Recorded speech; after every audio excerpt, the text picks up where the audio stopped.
मोदी विरोध के चक्कर में कांग्रेस के नेता इतने हताश और परेशान हो गए हैं कि वो किसी भी हद तक जाने के लिए तैयार रहते हैं। लेकिन मोदी के विरोध के चक्कर में कांग्रेस आईटी सेल की प्रमुख सुप्रिया श्रीनेत ने जल्दबाजी में सोशल मीडिया पर जो शेयर किया है उससे राहुल गांधी ही सवालों के घेरे में आ गए हैं। दर्शकों, जब से पीएम मोदी ने इस देश की कमान संभाली है तब से लेकर अब तक उन पर एक भी आरोप नहीं लगे। राहुल गांधी ने जो भी आरोप लगाया है सभी पर वो बैकफुट पर आ गए हैं। सुप्रीम कोर्ट में राहुल गांधी के सभी आरोपों ने दम तोड़ दिया है। चौकीदार चोर है से लेकर चीन ने भारत की जमीन हड़प ली है से लेकर एसआईआर और वोट चोरी जैसे मुद्दे पर सुप्रीम कोर्ट में दूध का दूध और पानी का पानी हो गया है। ऐसे में हर तरफ से मात खाने के बाद अब कांग्रेस नीचता पर उतर आई है और इस बार सुप्रिया श्रीनेत की पोस्ट की वजह से राहुल गांधी बीजेपी के निशाने पर आ गए हैं। क्या है पूरी खबर, बताते हैं आपको इस रिपोर्ट में। दर्शकों, पीएम मोदी इस समय 3 देशों के दौरे पर हैं। इस यात्रा के पहले चरण में वो सबसे पहले इंडोनेशिया पहुंचे, लेकिन कांग्रेस पीएम मोदी की इंडोनेशिया दौरे पर गंदी राजनीति कर रही है। दरअसल पीएम मोदी ने इंडोनेशिया दौरे के दौरान मंगलवार को जकार्ता में भारतीय समुदाय को संबोधित करते हुए भारत और इंडोनेशिया के बीच गहरी दोस्ती का जिक्र किया। इस दौरान पीएम मोदी ने अपनी बात रखते हुए 1 नंबर गणित का जिक्र किया। पीएम मोदी ने 8 नंबर का कनेक्शन इंडोनेशिया के राष्ट्रपति प्रबोवो सुबियांतो के जन्मदिन और भारत के गणतंत्र दिवस से जोड़ा। वहीं जैसे ही पीएम मोदी ने ये बात कही, वहां मौजूद सभी लोग मुस्कुरा उठे। हालांकि पीएम मोदी के इस नंबर गणित पर कांग्रेस नेता सुप्रिया श्रीनेत ने सवाल उठा दिए हैं। सुप्रिया ने आईक्यू वाली टिप्पणी करते हुए पीएम मोदी को लेकर कहा कि फिर भी ये आदमी नेहरू बनना चाहते हैं। कांग्रेस प्रवक्ता सुप्रिया श्रीनेत ने अपने एक्स अकाउंट पर पीएम मोदी के संबोधन वाला वीडियो पोस्ट किया और लिखा कि भारत के प्रधानमंत्री नरेंद्र मोदी ने असल में ये कहा था कि भारत ने 26 जनवरी को गणतंत्र दिवस मनाया, 2 + 6 = 8। इंडोनेशिया के राष्ट्रपति का जन्मदिन 17 तारीख को है, 1 + 7 = 8। इतने आईक्यू के साथ ये आदमी नेहरू बनना चाहते हैं। आपको बता दें, पीएम मोदी ने जकार्ता में अपने संबोधन के दौरान कहा कि पिछले साल भारत ने अपना गणतंत्र दिवस धूमधाम से मनाया।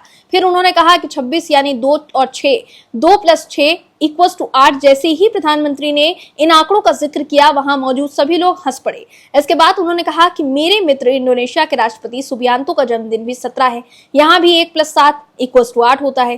पीएम मोदी ने जिस तरह से नंबर 8 का जिक्र किया, इस पर कांग्रेस नेता सुप्रिया श्रीनेत ने रिएक्ट किया और लिखा कि इतने आईक्यू के साथ ये आदमी नेहरू बनना चाहते हैं। वहीं सुप्रिया श्रीनेत को जवाब देते हुए एक यूजर ने लिखा कि पूरी क्लिप दिखाइए। इंडोनेशिया के प्रधानमंत्री ने नंबर 8 के बारे में बात शुरू की और मोदी ने उसका समर्थन किया। असली बात यह है कि आप भारत और विदेशों में मोदी की जबरदस्त लोकप्रियता से परेशान हैं। मोदी दुनिया के सबसे बड़े नेता हैं जिन्हें मानव इतिहास में सबसे ज्यादा वोट मिले हैं। उनके सबसे करीबी प्रतिद्वंदी भी उनके लाखों वोटों से पीछे है।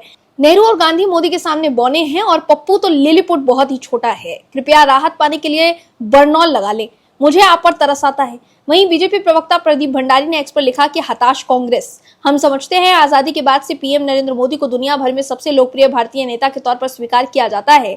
आप इससे परेशान हो रहे हैं। सच ये है कि पीएम नरेंद्र मोदी ने ये बात तब कही जब इंडोनेशिया के राष्ट्रपति प्रबोवो सुबियांतो ने बताया कि 8 उनका लकी नंबर है। इंडोनेशियाई राष्ट्रपति सुबियांतो 26 जनवरी 2 + 6 = 8 को भारत के गणतंत्र दिवस समारोह में मुख्य अतिथि थे।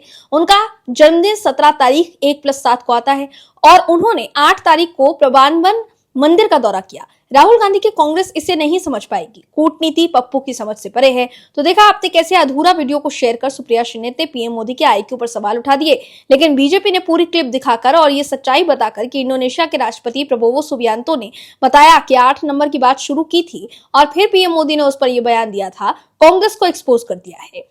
वहीं इस चक्कर में बीजेपी ने राहुल गांधी के आईक्यू पर सवाल उठा दिए हैं। ये बता दिया है कि कूटनीति उनकी समझ से परे है। इसके अलावा दूसरे यूजर्स ने भी सोशल मीडिया पर पूरी क्लिप शेयर कर सुप्रिया श्रीनेत को करारा जवाब दिया है। दर्शकों, हर बार कांग्रेस की गंदी राजनीति एक्सपोज हो जाती है। राहुल गांधी ने जो आरोप लगाए थे कि चीन ने भारत की जमीन हड़प ली है, उस पर सुप्रीम कोर्ट में फंसने के बाद उन्होंने यूटर्न भी ले लिया था और कहा कि मीडिया में छपी खबर के आधार पर वो ये आरोप लगा रहे थे, जिसके बाद सुप्रीम कोर्ट से राहुल गांधी को कड़ी फटकार भी पड़ी थी। ऐसे में अगर कांग्रेस इस तरह बैकफुट पर आती रही तो पीएम मोदी से मुकाबला करना कांग्रेस के लिए और भी ज्यादा मुश्किल हो जाएगा। वहीं महाराष्ट्र कांग्रेस ने अपने आधिकारिक एक्स हैंडल पर पीएम मोदी और इंडोनेशिया के हाउस ऑफ रिप्रेजेंटेटिव के स्पीकर पुआन महारानी की एक फोटो भी शेयर की और इस पर पार्टी ने ओछा कैप्शन भी लिखा, कंट्रोल उदय कंट्रोल। वहीं इस पर भी कांग्रेस बैकफुट पर आ गई है। Bureau report, OMS news. आप दर्शकों से विनम्र निवेदन है कि चैनल को सब्सक्राइब जरूर करें